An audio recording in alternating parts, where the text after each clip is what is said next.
Hello दोस्तों, welcome back to my channel.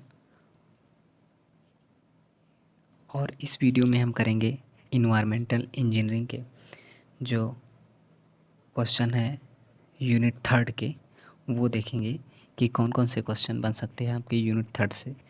तो unit third है आपका physical, chemical and bacteriological examination of water and waste water. Okay, so इसमें part first दिया गया है। पार्ट फर्स्ट है आपका physical examination of water and waste water. तो ऐसे करके आपके यूनिट थर्ड को 5 पार्ट में डिवाइड किया गया है। तो फर्स्ट पार्ट हम देखेंगे। सबसे पहले देखते हैं कौन से क्वेश्चन यहाँ से मेनली बन सकते हैं। तो मोस्ट इम्पॉर्टेंट क्वेश्चन है कि आपके जो इसमें प्रॉपर्टीज़ हैं, जिससे आपसे फिजिकल प्रॉपर्टीज़ पूछ सकता है। फिर सेकंड पार्ट में आपकी केमिकल हैं। ऐसे करके यहाँ से क्वेश्चन बनेंगे। तो फर्स्ट में आपके हैं physical examination of water and waste water. तो हम ये वाला पार्ट डिस्कस करेंगे इस वीडियो में। ओके, सो स्टार्ट करते हैं दोस्तों वीडियो।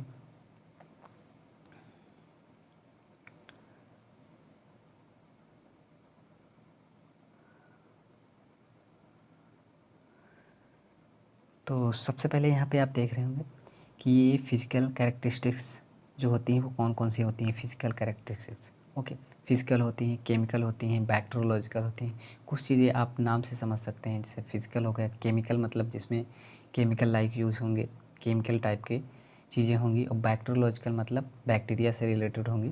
तो ऐसे करके आप उसमें जो है उनको अलग अलग फॉर्म में मतलब डिवाइड कर सकते हैं। तो इसमें हम फिजिकल कैरेक्टरिस्टिक्स कौन सी हो सकती हैं वेस्ट वाटर की, वो देखेंगे। तो सबसे पहली जो है वो होती है टर्बिडिटी, फिर होती है आपकी कलर। ओके, फिर थर्ड है ऑर्डर, और फोर्थ की बात करें टेम्परेचर होता है, फिर सस्पेंडेड सॉल्ट्स। और अगर आप हिंदी में जानना चाहते हैं तो टर्बिडिटी को हम बोलते हैं गदलापन। जो भी हिंदी में पढ़े होंगे, जो डिप्लोमा किए होंगे, वो लोग पढ़े होंगे गदलापन। और फिर कलर को जानते हैं रंग बोलते हैं, ऑर्डर को गंध बोलते हैं। ओके, फिर टेम्परेचर जानते हैं तापमान। सस्पेंडेड सॉलिड्स, सस्पेंडेड मतलब सस्पेंशन जो तैरती हुई, उस पे जो उसमें सॉलिड्स जो तैरते हुए होते हैं, फ्लोटिंग बोल सकते हैं। ओके, उन फ्लोटिंग फॉर्म में उन्हें सस्पेंडेड सॉलिड्स बोलते हैं। तो हम देखते हैं क्या होती हैं इनको। हम जो है आगे देखते हैं इन्हीं जो ये कैरेक्टरिस्टिक्स हैं आपकी। ओके,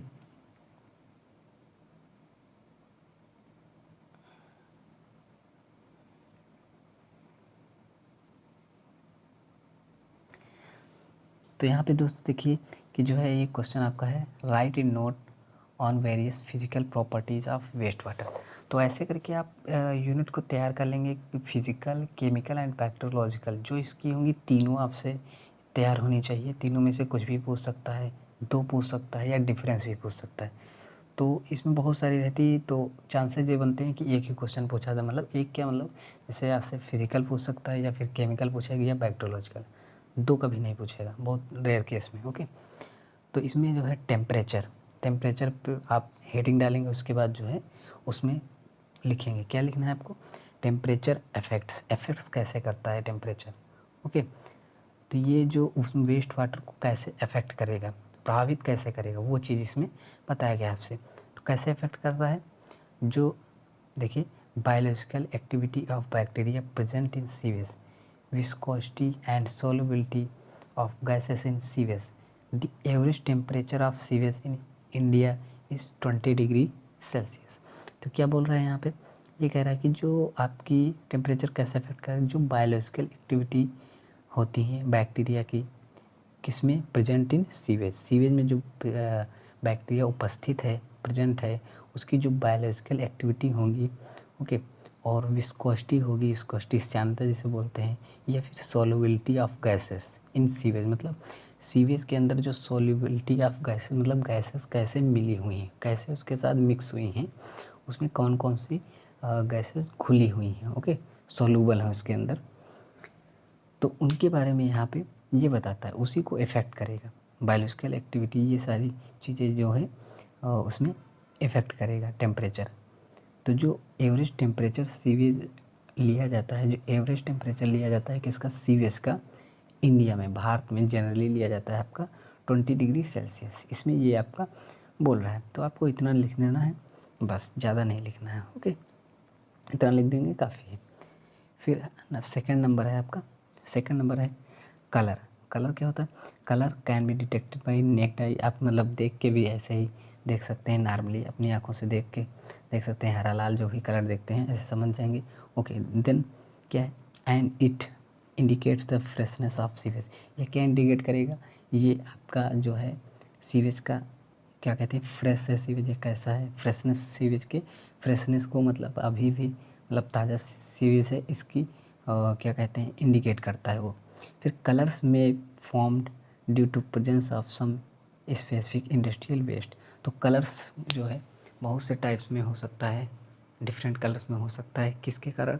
क्योंकि उसमें बहुत सारे इंडस्ट्रियल वेस्ट होते हैं, स्पेसिफिक मतलब बहुत सारे डिफरेंट टाइप के, जिस टाइप के आपके उसमें मिले होंगे इंडस्ट्री के अंदर, जो भी काम चल रहा है, कोई भी जैसे वर्क चल रहा है, उस हिसाब से जो भी उसमें स्पेसिफिक वेस्टेज होंगे उसके हिसाब से उसका कलर अलग अलग हो सकता है सीवेज का। ओके, तो ये मेनली क्या हमको शो करेगा? ये शो करेगा सीवेज की फ्रेशनेस, मतलब सीवेज किस स्टेज में है, मतलब किस फ्रेश है या फिर मतलब ज़्यादा टाइम का हुआ है, ऐसे करके उसकी फ्रेशनेस को शो करता है कलर।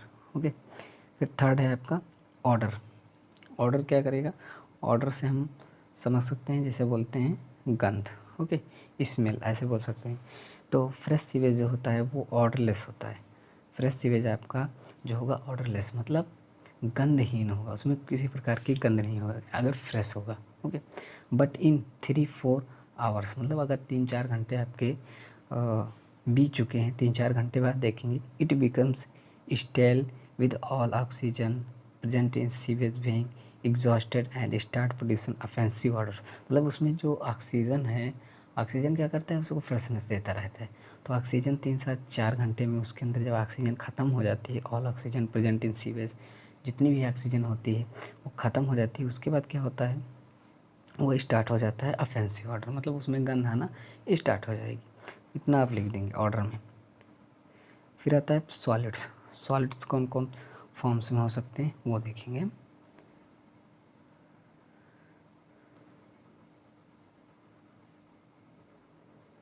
तो सॉलिड्स आपके सीवेज के अंदर हो सकते हैं, दो sewage contains only 0.1% of solid, मतलब टोटल अगर 100% है तो उसमें हम मानते हैं कि 0.1% आपका सॉलिड हो सकता है।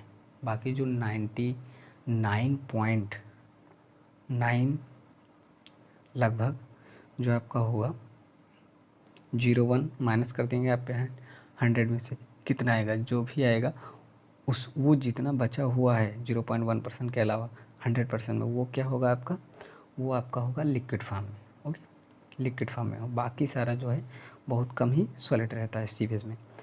The rest being water, still the nuisance caused by the solids can not be overlooked at these solids are highly putrescible and therefore need proper disposal. मतलब क्या है, सीवेज को जब कुछ टाइम का मतलब हो जाता है, क्या कहते हैं, still nuisance caused by solids, उसमें सॉलिड फॉर्म में होते हैं, तो उसको क्या कहते हैं, हाईली पर्सबल, मतलब प्रॉपर डिस्पोजल करने की ज़रूरत होती है सॉलिड्स को। यही चीज़ में आपका बताया गया है। फिर नेक्स्ट पॉइंट यहाँ पे देख सकते हैं, द सीवेज सॉलिड्स में बी क्लासीफाइड इनटू। सीवेज जो सॉलिड्स हैं वो डिवाइड किए गए हैं, जैसे डिजॉल्व सॉलिड्स हो सकते हैं उसमें, और आपका सस्पेंडेड सॉलिड्स होता है, या फिर वोलाटाइल सस्पेंडेड सॉलिड्स हो सकते हैं। इन फॉर्म में आपके उसमें सॉलिड प्रेजेंट होते हैं। डिजॉल्व समझ ही रहे हैं, घुले होंगे, सस्पेंडेड जो फ्लोटिंग फॉर्म है, वोलाटाइल सस्पेंडेड सॉलिड्स मतलब दोनों का बोल सकते हैं। वोलाटाइल हो सकते हैं जो कुछ टाइम रुक के उसके बाद ख़त्म हो जाते हैं, वोलेटाइल सस्पेंडेड सॉलिड बोल सकते हैं। थर्ड होता है आपका, थर्ड पॉइंट देखते हैं क्या है इसमें, the estimation of suspended solids both organic and inorganic. मतलब जो आप एस्टिमेट उसमें निकालेंगे सस्पेंडेड सॉलिड्स की क्वांटिटी क्या है, सस्पेंडेड सॉलिड को एस्टिमेट कैसे कर सकते हैं, बोथ उसमें ऑर्गेनिक भी हो सकता है और आपका इनऑर्गेनिक भी हो सकता है सस्पेंडेड सॉलिड्स। ओके, तो gives a general picture of load on sedimentation. ये क्या बताता है आपका, एक जनरल आइडिया देता है लोड का, of the load of sedimentation, मतलब सेडिमेंटेशन लोड देता है। सेडिमेंटेशन क्या होता है, नीचे बैठना, किसी चीज़ को सेटल होना, सेटल डाउन जिसे बोल सकते हैं, वही सेडिमेंटेशन है। तो ये जो ऑर्गेनिक इनऑर्गेनिक आपकी सस्पेंडेड सॉइल्स प्रेजेंट होती है, ये आपको एक जनरल पिक्चर देता है, सेडिमेंटेशन में हेल्प करता है। And grit removal system during sewage treatment. अब जो ग्रिट रिमूवल सिस्टम होता है सीवेज ट्रीटमेंट के दौरान, वहाँ पे ये हेल्प करता है आपका इनऑर्गेनिक और जो सस्पेंडेड सॉलिड्स होती हैं, इनकी वहाँ पे ज़रूरत पड़ती है। ओके, यही चीज़ इसमें आपका बताया जा रहा है। सॉलिड्स के बारे में आप ये चीज़ें लिख देंगे पॉइंट। फिर देखते हैं आगे।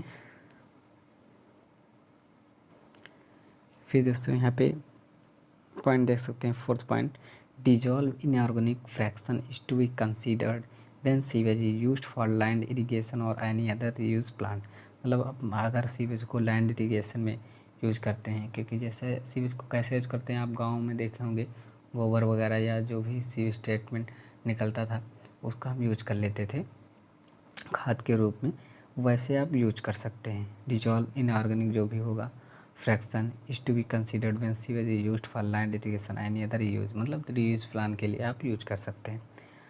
और फिर फिफ्थ पॉइंट पे है आपका टर्बिडिटी। ये भी एक कैरेक्टरिस्टिक है, फिजिकल कैरेक्टरिस्टिक बोल सकते हैं। तो टर्बिडिटी गदलापन होता है आपका। गदलापन मतलब आप पानी को देखिए तो आपको मतलब थोड़ा सा धुंधला दिखाई दे, ओके, जैसे कुहासा कोहरा देखते होंगे उस टाइप का दिखाई दे, वही चीज़ होती है। अब उसको लिखना कैसे है ये आपको ध्यानपूर्वक समझ तो जाते हैं लेकिन लिख नहीं पाते हैं ना सभी लोग, तो लिखना कैसे वो चीज़ यहाँ पे एग्जैक्ट आपको इसमें देखेंगे। तो डर्टी वाटर और waste water from bath having floating matter like facial matter, paper piece, greases, soft सीटीसी। तो ये आपका दिया गया है, इसमें आपके डर्टी वाटर में हो सकते हैं, वेस्ट वाटर में, ओके। फ्लोटिंग मैटर मतलब जो तैरती हुई अवस्था में हो सकते हैं, आपको मिल सकते हैं। पेपर हो गए, टुकड़े हो गए, या लीफ हो गई, या सॉप्स के छिलके हो गए, मतलब सॉप्स हो गया, साबुन हो गया, ग्रीसेज हो गई, तेली होती है, वो सब तैरता हुआ आपको दिखेगा। फिर degree of turbidity can be measured by turbidity rod और बाई टर्बिडिटी मीटर्स। इसमें देखिए एग्जैक्ट नहीं दिया गया है डिफिनेशन, एग्जैक्ट तो यहाँ से क्लियर नहीं हो रही, लेकिन टर्बिडिटी का जो डिफिनेशन होगी वो आप लिख देंगे कि जिसमें फाइन और डस्ट फॉर्म में बहुत फाइन पार्टिकल्स प्रेजेंट होते हैं, उसकी वजह से आपका जो उसमें से, या फिर ऐसा कह सकते हैं अगर हम पानी से लाइट पास करें और लाइट अगर एक साइड से दूसरे साइड पास नहीं होती पानी से, तो उसको हम बोल सकते हैं वो टर्बिड वाटर हो सकता है आपका। उसमें डस्ट पार्टिकल आपके प्रेजेंट होंगे, बहुत फाइनली डस्ट पार्टिकल प्रेजेंट होते हैं, तब जाके उसको हम बोलते हैं कि ये टर्बिड वाटर है, ओके। और टर्बिडिटी को मेज़रमेंट हम कैसे करते हैं, डिग्री ऑफ टर्बिडिटी कैसे निकालते हैं, वो चीज़ यहाँ पे आपसे बोला गया है कि आप टर्बिडिटी रॉड से निकाल सकते हैं, या फिर टर्बिडिटी मीटर्स भी आते हैं, इंस्ट्रूमेंट बोल सकते हैं। और इसमें भी आते हैं आपके दो टाइप्स के, एक होता है Baylis turbidity meters, okay, Baylis turbidity meters, और एक होता है जैक्सन टर्बिडिटी मीटर। दोनों का यूज किया जाता है, बस ये है कि दोनों में लिमिट होती है। एक में शायद 25 ppm तक जो भी वाटर होता है उसका क्या कहते हैं यूज करते हैं। अगर टर्बिडिटी इतनी होती है तो हम शायद 42 में यूज कर लेते हैं, उससे ज़्यादा होती है तो जैक्सन यूज करते हैं, ऐसे कुछ है, कंफर्म नहीं है, ओके। तो ये दो इंस्ट्रूमेंट आपके यूज करे जाते हैं, बेलिस और जैक्सन। इसका भी आप थोड़ा सा इसमें पॉइंट के अंदर जिक्र कर देंगे, क्वेश्चन में लिख देंगे, ओके। फिर देखिए यहाँ पे फिर वही चीज़ टर्बिडिटी का ही दूसरा क्वेश्चन आपका बनाया गया है, what is turbidity, how is it measured and expressed, मतलब कैसे एक्सप्रेस करेंगे उसको। और फिर व्हाट इज़ एनटीयू, तो एनटीयू में ही एक्सप्रेस करते हैं। और 1 एनटीयू होता क्या है, इस क्वेश्चन में आपसे पूछा जा रहा है।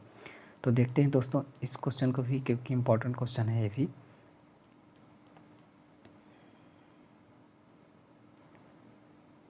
तो हमने दोस्तों टर्बिडिटी की डिफिनेशन तो आपने समझ ली थी, पर क्या होता है जिसमें से मतलब हम एक साइड से दूसरे साइड ना देख सकें, या फिर आप एग्जांपल के तौर पे लाइट, और आप 12th या 12th में ही है एक्सपेरिमेंट भी किए होंगे मोमबत्ती वाला, वो भी वहाँ पे उसमें देखे होंगे आप।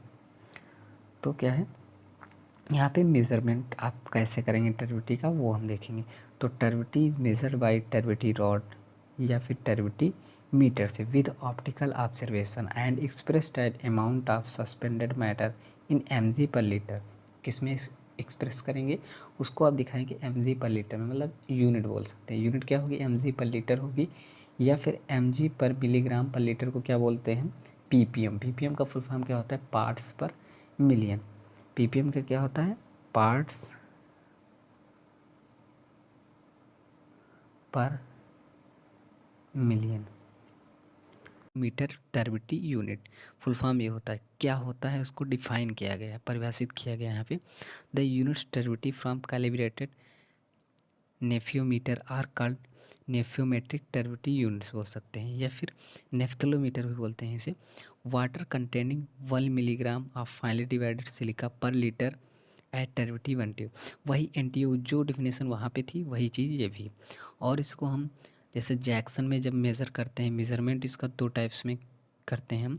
2 टाइप्स के अगर टर्बिटी मीटर का यूज करेंगे तो टर्बिटी मीटर आपके जो है ये टर्बिटी को मेज़र करते हैं लेबोरेटरी में with the help of instruments. उसमें इंस्ट्रूमेंट्स आपका जैक्सन हो सकता है, या फिर आपका इंस्ट्रूमेंट आपका जैक्सन हो सकता है, या फिर आपका हो सकता है कौन सा? Baylis instrument. तो 2 इंस्ट्रूमेंट होते हैं ये आपके, बेलिस और जैक्सन। तो स्टैंडर्ड यूनिट जो होती है आपकी जेटीओ हो सकती है या एनटीओ हो सकती है। तो जब आप जैक्सन से मेज़र करेंगे जो भी आपकी टर्बिटी आएगी तो वहाँ पे हम क्या लेते हैं? जैक्सन टर्बिटी यूनिट, जिसे बोलते हैं JTU। ओके। और जब हम यही चीज़ नॉर्मली टर्बिटी देखते हैं, जैसे टर्बिटी रॉड से निकालेंगे, तो वहाँ पे नेफ्योमीटर टर्बिटी यूनिट बोल सकते हैं। और कहीं कहीं आप FTU भी देखेंगे, इसको बोलते हैं फार्माजीन टर्बिटी यूनिट। तो ये सारी चीज़ें आप इस टर्बिटी मीटर में लिख सकते हैं, या टर्बिटी की डिफिनेशन आती है तो ये चीज़ें आप पॉइंट उसमें डाल सकते हैं। ओके। और अगर टर्बिटी हम जैसे पीते हैं हम लोग पानी, उसकी नॉर्मली क्या होती है? ड्रिंकिंग वाटर की जो परमिसिबल लिमिट होती है वो हम लेते हैं 5 to 10 यूनिट्स, या फिर 5 to 10 ppm बोल सकते हैं। ओके।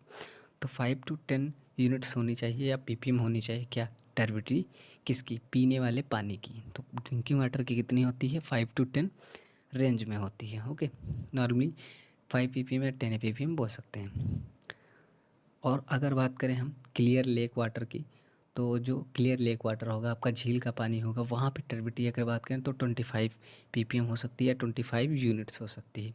और अगर मडी वाटर की बोले, muddy water it excess about, बहुत ज़्यादा एक्सेस में मडी वाटर है, तो वहाँ पे 100 ppm बोल सकते हैं, टर्बिटी उसकी हो सकती है। ओके। तो ये चीज़ें आपको इसमें जो है, और अगर दोस्तों वीडियो अच्छा लग रहा हो तो आप लाइक कर दीजिए वीडियो को, और थोड़ी सी भी जानकारी अच्छी लग रही हो, और बाकी आपके लिए हेल्पफुल तो है ही, क्योंकि एग्ज़ाम में आएगा, ये सारे पॉइंट डालेंगे तो आपका नंबर बढ़ना ही एकदम अच्छे से नंबर बढ़ेगा, क्योंकि पॉइंट अच्छे हैं, ये होने चाहिए, क्योंकि टर्बिटी के अंदर ये सारे रिलेट करते हैं टर्बिटी से।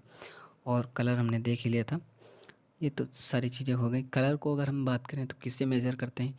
एक आता है आपका नेसलर ट्यूब। नेसलर ट्यूब में मेज़र करते हैं। अगर इंस्ट्रूमेंट की बात करें तो इंस्ट्रूमेंट होता है कलर के लिए टिंटोमीटर। ओके। इंस्ट्रूमेंट जो यूज़ करते हैं कलर मेज़रमेंट के लिए, टिंटोमीटर, याद रखिएगा आप लोग। टिंटोमीटर क्या मेज़र करता है? कलर मेज़र करता है। और नेसलर ट्यूब का यूज करते हैं, क्यों?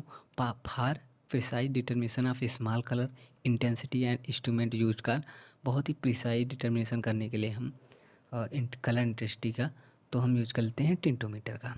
और पब्लिक सप्लाई की अगर बात करें कलर, तो नो ऑन कोवाल्ट स्केल अगर बात करें तो शुड नॉट एक्सीड 20 और should be perfect preferably less than 10।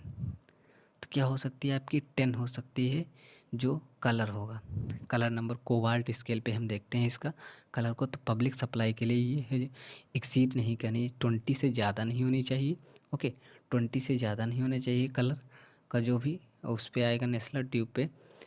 और जो ये लेस देन होना चाहिए वो 10 होना चाहिए, should be preferably less than 10 होना चाहिए। जो हम लेते हैं नॉर्मली पब्लिक सप्लाई के लिए कलर का, वो किस पे करते हैं? कोबाल्ट स्केल पे देखते हैं, जिसे नेसलर ट्यूब बोलते हैं। वो कोबाल्ट स्केल की बनी होती है। इतना याद रखेंगे आप, किसमें? कलर में। और टेस्ट और ऑर्डर का देख ही लेते। और टेस्ट और ऑर्डर के लिए किस इंस्ट्रूमेंट कौन सा होता है? आस्मोस्कोप होता है। कौन सा? आस्मोस्कोप, याद रखेंगे इतना।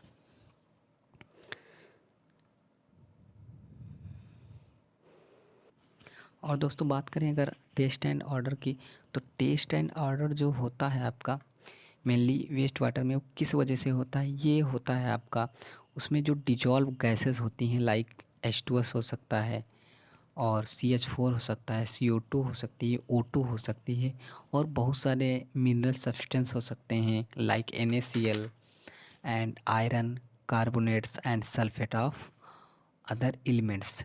ये क्या प्रोड्यूस करते हैं? ऑर्डर एंड टेस्ट प्रोड्यूस करते हैं आपका। तो taste odour present in sample is measured by term odour intensity. किससे? ऑर्डर इंटेंसिटी से मेजर करते हैं और इसको हम बोल सकते हैं, ये रिलेटेड होती है थ्रेशोल्ड ऑर्डर नंबर, TON से बोलते हैं। तो थ्रेशोल्ड ऑर्डर नंबर में हम देखते हैं कि टेस्ट एंड ऑर्डर कितना है स्केल पे। तो फॉर पब्लिक सप्लाई की अगर बात करें हम, water should be free from order, that is threshold order number कितना होना चाहिए? Should be 1 and not exceed 3। मतलब 1 to 3 रेंज होगी तो एक्सीड नहीं करेंगे, मतलब 3 से ज़्यादा किसी भी हालत में नहीं होना चाहिए, किसी भी कंडीशन में नहीं होना चाहिए, वो हमारे लिए बहुत हानिकारक वाटर होगा। और बाकी अगर बात करें पीने वाले पानी की तो ये मिनिमम 1 होना चाहिए। टेस्ट एंड ऑर्डर की बात कर रहे हैं और किस फॉर्म में देखा जाता है? थ्रेशोल्ड ऑर्डर नंबर के, यूनिट क्या हो जाएगी? थ्रेशोल्ड ऑर्डर नंबर के फॉर्म में हम इसकी इंटेंसिटी को देखते हैं। और फिर टेम्परेचर की हम बात कर लेते हैं, 20 डिग्री सेल्सियस इंडिया में नॉर्मली जाता है। अगर रेंज की बात करें तो 10 से 25 डिग्री, और 25 डिग्री जो होता है मैक्सिमम होता है, उसके ऊपर जो है आप नहीं जाएंगे क्योंकि वो रिजेक्सेबल हो जाए, मतलब उसको रिजेक्ट कर देंगे अगर इसके ऊपर वाटर का टेम्परेचर रहता है। पीने तो सब लोग पीते तो सब लोग हैं, लेकिन मतलब जो स्टैंडर्ड ये आपका दिया गया है इन्वायरमेंटल इंजीनियरिंग में, वो मैं बात कर रहा हूँ। 25 से ऊपर आप नहीं लेंगे। और जो है डिजायरेबल लिमिट ली जाती है पोर्टेबल वाटर की, जो टेम्परेचर होता है वो 10 डिग्री सेल्सियस भी ले सकते हैं और नॉर्मली इंडिया में 20 डिग्री तक चलता है। फिर आते हैं दोस्तों, ये क्वेश्चन देख लेते हैं। जैसे आपका दिया गया है, ये क्वेश्चन है आपका, इसमें देखिए, explain the importance of determination of solids in sewage, how do you determine the suspended solids in a given sample of waste water. तो आप सस्पेंडेड सॉलिड से क्या समझते हैं या टोटल सॉलिड से क्या समझते हैं? टोटल सॉलिड्स आपके हो जाएंगे dissolve solids and suspended solids. Dissolve मतलब जो घुलित हैं, अशुद्धियाँ उसमें घुलित कण हैं, और जो सस्पेंडेड मतलब तैरते हुए हैं, दोनों को मिला के हम कहेंगे टोटल सॉलिड्स। ओके, जिसे शॉर्ट फॉर्म में TS और सस्पेंडेड को SS बोल सकते हैं। तो यहाँ पे हम बात करें इनको कैसे डिटरमाइन करेंगे, ये भी देखना है, इसको इम्पोर्टेंस क्या है सीवेज के अंदर। तो importance of determination of solids in sewage, तो इम्पोर्टेंस क्या है इनका? इनका मतलब वहाँ पे इम्पोर्टेंस ऑफ डिटर्मिनेशन क्यों ज़रूरी है सॉलिड इन सीवेज में। तो सॉलिड्स में affect water of effluent quality in a number of ways, मतलब बहुत फॉर्म में हम बहुत सारे नंबर ऑफ़ वेज हो सकते हैं आपके सॉलिड्स को अफेक्ट करने के। बहुत सारे क्या कहते हैं फैक्टर हो सकते हैं क्यों अफेक्ट करता है। तो इसमें हम देखते हैं, सेकंड है water with high dissolve solids, मतलब is generally inferior palatability and may induce unfavorable physiological response intestinal distress। मतलब क्या है कि अगर वाटर में बहुत ज़्यादा डिजॉल्व सॉलिड्स आपके प्रेजेंट होंगे तो आपके लिए दिक्कत कर सकता है, मतलब आपके इंस्टेंटेनियस डिस्ट्रेस, मतलब आपके पेट के अंदर डाइजेशन में या फिर आंत में दिक्कत कर सकता है। इंस्टेंटेनियस मतलब क्या, आंत होता है, आंत से संबंधित जो भी आपकी कंडीशंस हैं, आपका जो है हेल्थ इशू हो सकता है इससे। इस वजह से हम ज़्यादा डिजॉल्व सॉलिड्स का यूज नहीं करेंगे जिसमें भी होंगी आपकी। तो ये चीज़ें दिक्कत करती हैं या शो करता है। फिर है highly mineralised waters are unsuitable for many industrial application, मतलब बहुत ज़्यादा अगर मिनरलाइज वाटर है वहाँ पे तब भी हम इंडस्ट्रियल एप्लीकेशन में नहीं यूज करते हैं। फिर फोर्थ पॉइंट है आपका high suspended solids content can also be determinate the equality and equation and animals by limiting light and deteriorating habitat. इसका मतलब क्या है कि आपके लिए जो है हाई अगर सस्पेंडेड सॉलिड्स हैं तो क्या होता है, ये एक्वाटिक प्लांट्स और जो एनिमल्स होते हैं उनके लिए भी एक limiting light and deteriorating habitat, मतलब उनके लिए एक इन्वायरमेंट वहाँ पे, जैसे जो एक्वाटिक प्लांट्स क्या होते हैं जो पानी के अंदर रहते हैं, ओके, तो उनके लिए वहाँ पे दिक्कत करता है। जो हाई सस्पेंडेड सॉलिड्स होंगे, बहुत ज़्यादा अगर सस्पेंडेड सॉलिड्स हैं तो उनको ऑक्सीजन नहीं मिलेगी, इससे भी उनको दिक्कत होगी, लाइट की भी प्रॉब्लम होगी क्योंकि पानी के अंदर हैं। तो ये सारी उनको दिक्कतें होती हैं हाई सस्पेंडेड सॉलिड्स अगर प्रेजेंट है आपके सीवेज में। ओके, फिर है डिटरमाइन द सस्पेंडेड सॉलिड्स। आप कैसे इनका जो है डिटर्मिनेशन करेंगे या डिटरमाइन करेंगे। Amount of various kinds of solids determined as. देखिए कैसे डिटरमाइन करते हैं, कुछ टेक्निक्स या पॉइंट दिए गए हैं नीचे। जैसे नंबर 1 देखिए, टोटल अमाउंट ऑफ सॉलिड्स। अगर हम S1 मान लें, total amount of solids S1, तो ये क्या होता है, it can be determined by evaporating known volume of sewage sample and waving the dry residue left. मतलब क्या है, उसको हम इवापोरेट कर देंगे, मतलब वाष्पन करा देंगे पूरा जो है सीवेज का, तो उसमें पानी आपका निकल जाएगा, जो भी बचेगा वेविंग मतलब वेट कर लेंगे, ड्राई फॉर्म में आ जाएगा, रेजिड्यू जो भी बचेगा उसमें अवशेष बचेंगे उसको हम वेट कर लेंगे और आपको पता चल जाएगा कितना टोटल अमाउंट ऑफ सॉलिड था, S1 की वैल्यू पता चल जाएगी। या फिर दूसरा है the mass of residue divided by volume of evaporated sample. मतलब जो भी आपका टोटल सैंपल था इवेपोरेट हुआ है, टोटल उसको मिला के उससे आप डिवाइड कर देंगे, प्रेजेंट टोटल सॉलिड्स आपको पता चल जाएंगे। जो भी मास ऑफ रेजिड्यू आया है और वॉल्यूम ऑफ इवेपोरेटेड सैंपल, जो भी सैंपल आप इवेपोरेट हुआ है उसका कितना वॉल्यूम था, उससे जब डिवाइड कर देंगे आप, तो क्या निकल के आएगा आपका, वो आपका टोटल सॉलिड्स की मात्रा आपको पता चल जाएगी। फिर सेकंड आता है आपका सस्पेंडेड सॉलिड्स, जिसे हम बोलते हैं S2। तो these solids are retained by filter 1 micron pores. मतलब 1 माइक्रोन पोर्स में हम इसको फिल्टर करा देंगे, तो वहाँ से भी हम सॉलिड्स की फॉर्म निकाल सकते हैं, क्योंकि सस्पेंडेड होंगे तो बड़े साइज में रहते हैं, तो ये अपने आप रिटेंड हो जाएंगे, फिल्ट्रेशन से भी इनको निकाल लेते हैं। तो their quantity can be determined passing known amount of sewage sample through glass fibre filter operators and waving the dry residue left. तो क्या कर लेंगे, इनको पास करा देंगे हम, जो भी आपके सैंपल हैं या ग्लास फाइबर से पास करा फिल्टर कर लेंगे, फिल्टर ऑपरेटर्स यूज करके, तो जो भी बचेगा उसको हम ड्राई रेजिड्यू को वेट कर लेंगे और पता चल जाएगा सस्पेंडेड सॉलिड्स कितना है। उसके बाद आगे देखते हैं। तो आपके पास अब दोनों चीज़ें आ जाएंगी, mass of residue divided by volume of sample filter with represent suspended solids. यहाँ से आप सस्पेंडेड सॉलिड्स निकाल लेंगे। अब डिजॉल्व सॉलिड्स की बात करें, तो डिजॉल्व सॉलिड्स कैसे पता चलेगा, आपको पता है टोटल सॉलिड्स कितना है, ओके, सस्पेंडेड पता है, तो जब टोटल में से आप सस्पेंडेड निकाल देंगे, टोटल क्या था, S1 था और S2, ओके, तो इसको जब आप माइनस कर देंगे तो वहाँ से S3 की वैल्यू पता चलेगी। S3 क्या है, डिजॉल्व सॉलिड्स है। This can be determined bye difference between total solids and suspended solids. ये आई होप अच्छे से समझ में आ रहा होगा आपके ये चीज़, ओके। टोटल सॉलिड्स में सस्पेंडेड निकल जाएंगे, क्या बचेगा, जितनी इसमें घुलित होंगी डिजॉल्व होंगी वो आपको वैल्यू पता चल जाएंगी। अब आता है सेटलेबल सॉलिड्स को होते हैं। तो सेटलेबल सॉलिड्स क्या होते हैं, सेटल से बना हुआ है सेटलेबल। सेटल डाउन मतलब नीचे जो बैठ जाते हैं, पानी में कुछ कण होते हैं जिनकी स्पेसिफिक ग्रेविटी या ज़्यादा होती है, तो वो अपने वेट के कारण नीचे सेटल हो सकते हैं कुछ टाइम बाद, ओके, उनको टाइम लगता है थोड़ा सा, कुछ टाइम बाद सेटल डाउन हो सकते हैं, वही होते हैं आपके सेटलेबल सॉलिड्स। तो the quantity of settleable solid can be determined with help of conical glass vessel called Imhoff cone. ये बहुत इंपॉर्टेंट है और ये आपका क्वेश्चन भी आता है SSC JEE या बहुत सारे एग्ज़ाम में आता भी है कि हम सेटलेबल सॉलिड्स की जो क्वांटिटी होती है वो हम कैसे डिटरमाइन करते हैं, कैसे निकालते हैं। तो ये कोनिकल ग्लास वेजल होता है, बर्तन होता है कोनिकल ग्लास शेप में, उसे हम बोलते हैं इम्हॉफ कोन, उससे हम इसकी मात्रा को निकालते हैं सेटलेबल सॉलिड्स को, ओके। तो ये आप बहुत ही इंपॉर्टेंट है, याद रखिएगा। इम्हॉफ कोन क्या है, इम्हॉफ कोन से क्या निकालते हैं, सेटलेबल सॉलिड्स। फिर है second, sewage is allowed to stand in this Imhoff cone for period 2 hours. मतलब 2 घंटे के लिए उसको हम क्या करते हैं, रोक देते हैं, अलाउ कर देते हैं, स्टैंड कर देते हैं। And the quantity of solids settled in bottom of cone can be directly read out. अब उसके बॉटम में सेटल हो जाएगा, उसके बाद आप क्या करें, उसको रीड कर लेंगे और नोट कर लेंगे रीडिंग को, जितना भी आपका सेटलेबल सॉलिड्स होंगे वो आपको पता चल जाएंगे वहाँ से। फिर है to obtain precise amount of settleable solids. Precise मतलब बहुत ज़्यादा अच्छी एक्यूरेसी चाहिए, बहुत अच्छे वेट चाहिए, मतलब बिना किसी गलती के।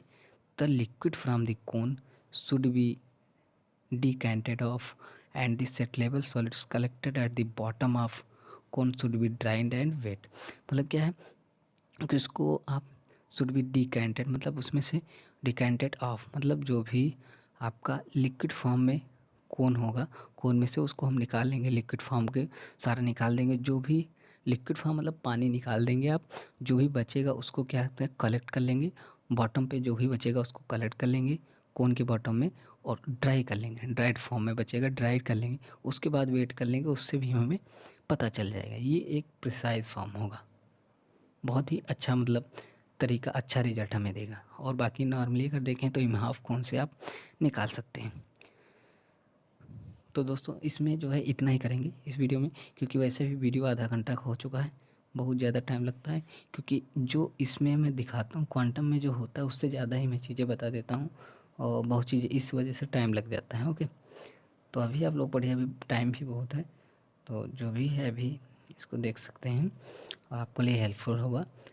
तो अपने फ्रेंड्स में भी शेयर कर दीजिएगा दोस्तों, थोड़ी सी हेल्प करिए, और जो है तभी आप ही लोग जो है कुछ कर सकते हैं, मेरे लिए थोड़ा बहुत हेल्प करते रहिए दोस्तों, अपने फ्रेंड्स में शेयर कर दीजिए, देखिए फुल वीडियो वॉच करिएगा, और अगर कोई गलती होती है तो आप उसके लिए कमेंट करिए, उसको मैं कोशिश करूँगा कि सही कर लूँ। ओके, क्योंकि मैं भी अभी पढ़ाई कर रहा हूँ। ओके दोस्तों, तो thank you so much, thanks for watching my video. Full video देखिएगा प्लीज़, और लाइक शेयर सब्सक्राइब जरूर करिएगा।